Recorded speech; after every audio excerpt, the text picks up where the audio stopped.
ये है talks news network और आप देख रहे हैं पॉलिटॉक्स, राजनीति का कच्चा चिट्ठा। चिदम्बरम ने साबित कर दिया कि वो जेल जाने से बहुत डरते हैं। खुद सुप्रीम कोर्ट वकील हैं, देश के वित्त मंत्री और गृह मंत्री रह चुके हैं। उस समय वे इतने मगरूर थे कि कुछ भी कर डालने का आत्मविश्वास रखते थे। कानूनविद होने के बावजूद उन्होंने कानूनों का अपने हिसाब से इस्तेमाल किया। लेकिन अब परिस्थितियां बदल गई हैं। ऊंट पहाड़ के नीचे आ चुका है और वो बहुत डर रहा है। उसका अभिमान चूर चूर हो रहा है कि ये पहाड़ तो मुझसे भी बहुत ऊंचा है। जो भी इस तरह का अतिरिक्त आत्मविश्वास पाल लेता है वो चिदम्बरम को जाता है। चिदम्बरम अब कुछ दिन तिहाड़ जेल के बैरक नंबर 7 में रहेंगे। चिदम्बरम ने जेल जाने से बचने की बहुत कोशिश की। इसके लिए उन्होंने अपनी हिरासत अवधि भी बढ़ा ली थी। उनके वकील कपिल सिब्बल और अभिषेक मनु सिंह भी पूरी ताकत लगाए हुए थे। उन्होंने ये साबित करने की पूरी कोशिश की कि जेल भेजने का कानून सबके लिए समान नहीं है। चिदम्बरम को सीबीआई ने आईएनएक्स मीडिया मामले में गिरफ्तार किया था। उनकी रिमांड अवधि 2 बार 4-4 दिन बढ़ी। उसके बाद सीबीआई ने अदालत से कहा कि अब रिमांड की जरूरत नहीं है। उसके बाद चिदम्बरम को तिहाड़ जेल भेजा जाता है। तिहाड़ जेल में रात गुजारने से बचने के लिए उन्होंने अदालत से मांग की कि उन्हें रिमांड में ही रहने दिया जाए। ये मांग इसलिए थी कि वो तिहाड़ जेल की कोठरी की बजाय सीबीआई के गेस्ट हाउस में रह सके। चिदम्बरम की सीबीआई हिरासत 5 सितंबर तक ही बढ़ सकी। इसके बाद वो प्रवर्तन निदेशालय ईडी के शिकंजे में आ गए। उन्हें जिसका डर था वही हुआ। वो गुरुवार शाम तक तिहाड़ जेल पहुंचा दिए गए।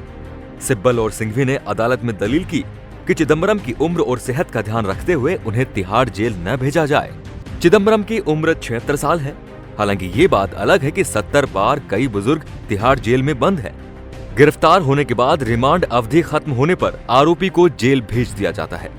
यह कानून सबके लिए समान बताया जाता है, लेकिन चिदम्बरम इसके अपवाद साबित हो रहे थे। अदालत ने उनकी रिमांड अवधि बढ़ा दी थी।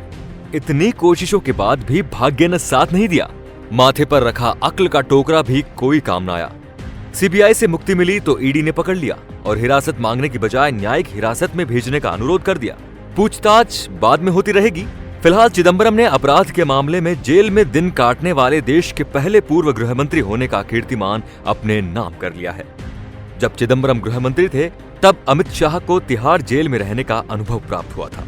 अब अमित शाह गृह मंत्री हैं। चिदम्बरम को भी जेल में रहने का अनुभव होना चाहिए। चिदम्बरम जब देश के गृह मंत्री थे तब उन्होंने हिंदू आतंकवाद की फाइल तैयार करवाई थी। बाबा रामदेव के निहत्थे सत्याग्रहियों पर आधी रात को पुलिस का हमला करवाया था। ये कार्रवाई उन्हें दिल्ली से रातों रात खदेड़ने के लिए की गई थी। उस समय चिदम्बरम के दिमाग में ये बात बिल्कुल भी नहीं थी कि वो कुछ गलत कर रहे हैं। दुनिया में कई बड़े नेताओं को इस तरह की गलतफहमी होती रहती है। समय पलटने के बाद सारी गलतफहमी धरी रह जाती है, जैसा चिदम्बरम के साथ हो रहा है।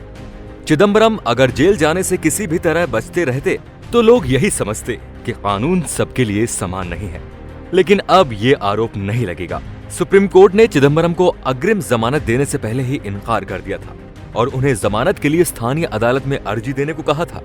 जिस कानून का विकट जानकार होने का दम भरते हुए चिदम्बरम 30 मार खां बनते थे, आज वो खुद उसी कानून के शिकंजे में फंस चुके हैं। कपिल सिब्बल, अभिषेक मनु सिंह भी उनकी वकालत कर रहे हैं। हकीकत ये है कि फिलहाल चिदम्बरम जमानत के लिए तरस रहे हैं। पॉलिटॉक्स ब्यूरो, दिल्ली। ये है टॉक्स न्यूज नेटवर्क और आप देख रहे हैं पॉलिटॉक्स, राजनीति का कच्चा चिट्ठा।